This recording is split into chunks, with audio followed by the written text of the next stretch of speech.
Assalamualaikum warahmatullahi wabarakatuh. Perkenalkan nama saya Muhammad Effendi, NIM 2208679, dari Departemen Pendidikan Olahraga Fakultas Ilmu Keolahragaan. Baik, dosen pengampu yaitu eh, Profesor Noizra Pustituati ME, MED. Yang dosen kedua yaitu Pipin Wildana, SPD MPD. Baik, saya dari kelompok 9 akan mempresentasikan atau menyampaikan materi dari kelompok makalah saya, yaitu uh,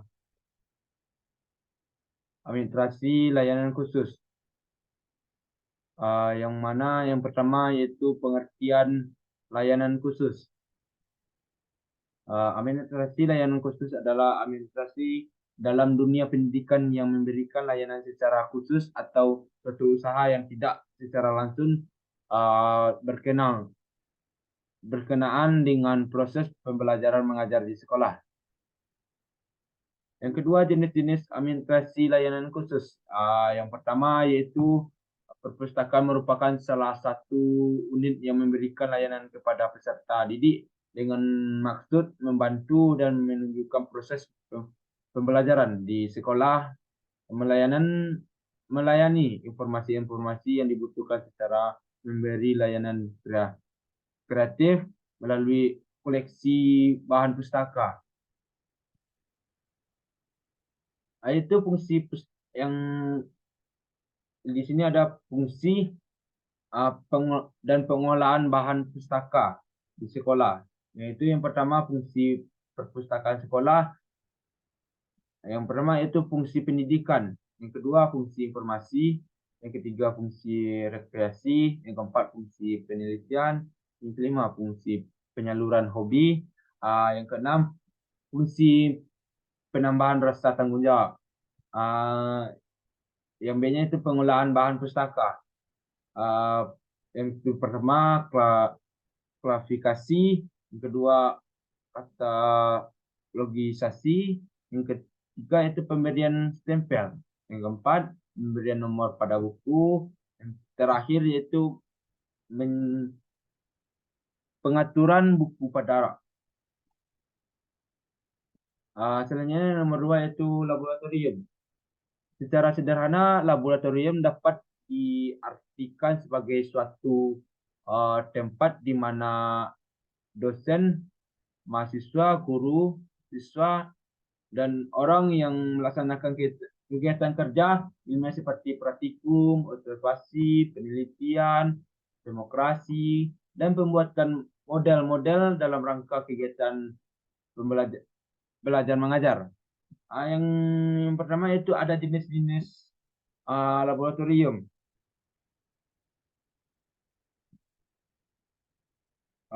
Yaitu yang pertama kita bahas yaitu menurut bidang studi, misalnya laboratorium kimia, fisika, PMP, dan lain sebagainya. Yang kedua itu menurut kelompok bidang studi, misalnya labor IPS, labor IPA. Yang ketiga itu menurut bidang ilmu teknik labor. Laboratorium digunakan sebagai WhatsApp atau bengkel kerja. Yang kedua itu perencanaan penggunaan labor.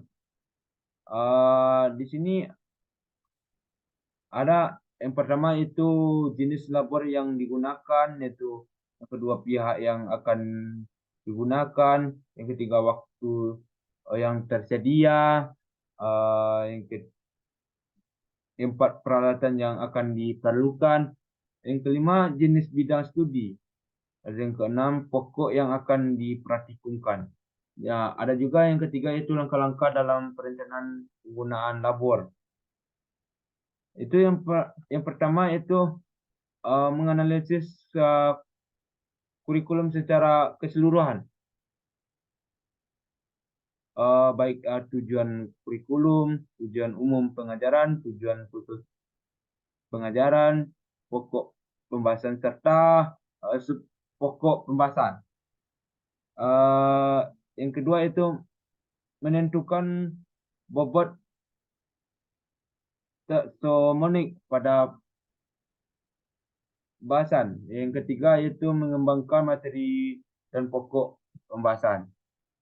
Yang keempat mengembangkan desain instruksional. Yang kelima itu penetapan bagian dari materi pokok pembahasan yang memerlukan laboratori work. Yang keenam yaitu peralatan yang akan digunakan. Yang ketujuh itu yang terakhir menetapkan langkah-langkah dalam pengajaran dengan memakai laboratorium. Selanjutnya itu UKS bisa diartikan sebagai usaha kesehatan sekolah. Yang mana arti UKS atau sering disebut yaitu usaha kesehatan sekolah merupakan salah satu sarana untuk meningkatkan kemampuan hidup sehat yang dapat selanjutnya akan meningkatkan derajat kesehatan peserta didik secara optimal. Di sini ada ada tiga, yaitu yang pertama ada tujuan usaha kesehatan UKS.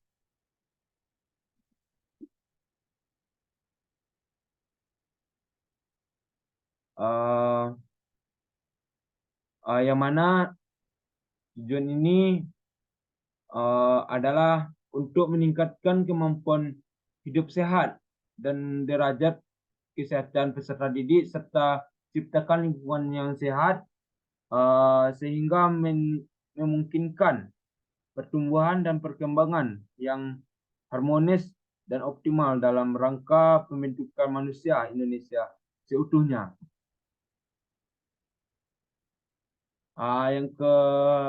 Yang B itu ruang lingkup usaha kesehatan sekolah.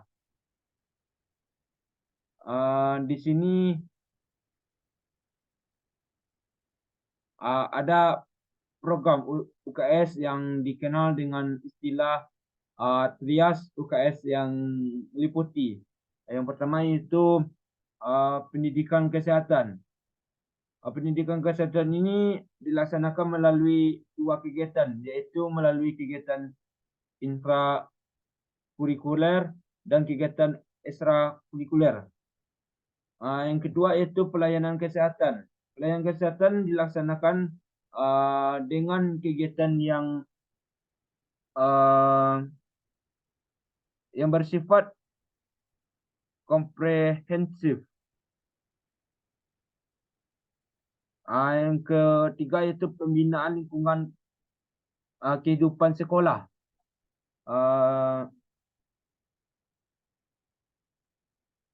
Sekolah sehat.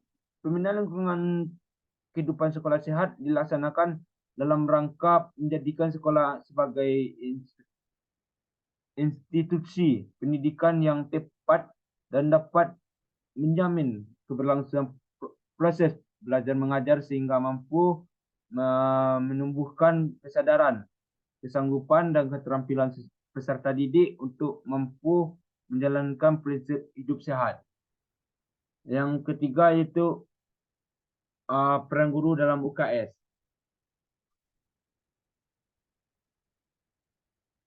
Yang pertama yaitu guru memberikan pelajaran pendidikan kesehatan kepada siswa. Hal ini dapat dilakukan oleh guru pendidikan jasmani maupun guru kelas. Yang kedua yaitu guru melakukan pemberian rutin terhadap siswa yaitu sekali seminggu. Yang ketiga yaitu guru melakukan pemeriksaan kendala sesuai dengan kartu menuju kesehatan yaitu sekali 4 bulan. Selanjutnya yaitu yang keempat kafetaria sekolah. Keberadaan kafetaria warung kantin sekolah diharapkan mampu menyokong kelancaran proses belajar mengajar dari sisi keperluan yang akan makanan bagi siswa. Yang kelima itu sarana ibadah. Layanan sarana ibadah, layanan sarana peribadatan merupakan layanan yang diberikan sekolah dengan tujuan agar layanan tersebut bisa digunakan untuk beribadah, melaksanakan kegiatan keagamaan lainnya, serta bisa membentuk kerohanian bagi peserta didik, khususnya agar mampu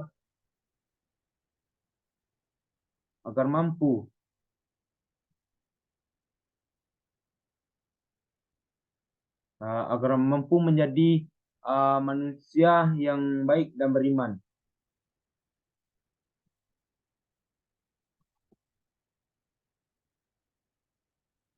Yang keenam yaitu asrama. Bagi peserta didik, khususnya jenjang pendidikan menengah dan pendidikan tinggi, terutama bagi mereka yang bertempatan tinggal jauh dari sekolah, diperlukan asrama. Yang ketujuh, koperasi. Koperasi adalah suatu perkumpulan yang beranggotakan beberapa orang atau badan-badan dengan bekerja sama dengan menggunakan asas kekeluargaan dalam menjalankan usaha serta untuk mempertinggi kesejahteraan jasmania para anggotanya. Yang ke-8 yaitu transportasi. Sarana transportasi bagi peserta didik merupakan sarana menunjang untuk kelancaran belajar mengajar, serta didik akan merasa aman dan dapat datang atau pulang dengan waktu yang tepat. Yang ketiga, yang C-nya itu peran guru dalam administrasi layanan khusus. Salah satu peran guru dalam administrasi layanan khusus adalah dalam bidang layanan khusus asrama. Pengelolaan asrama adalah pengurus asrama dan pelaksana asrama sekolah. Pengurus asrama ini berjumlah 7 sampai 7 orang yang terdiri atas guru dan anggota dharma wanita sekolah yang bersangkutan, serta diketahui wakil kepala sekolah urusan kesiswaan.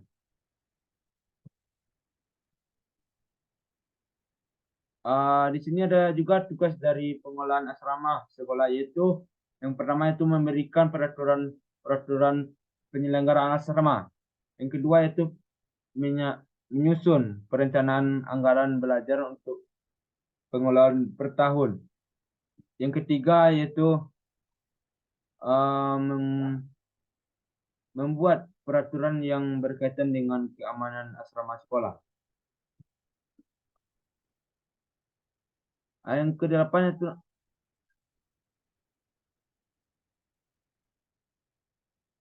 sekian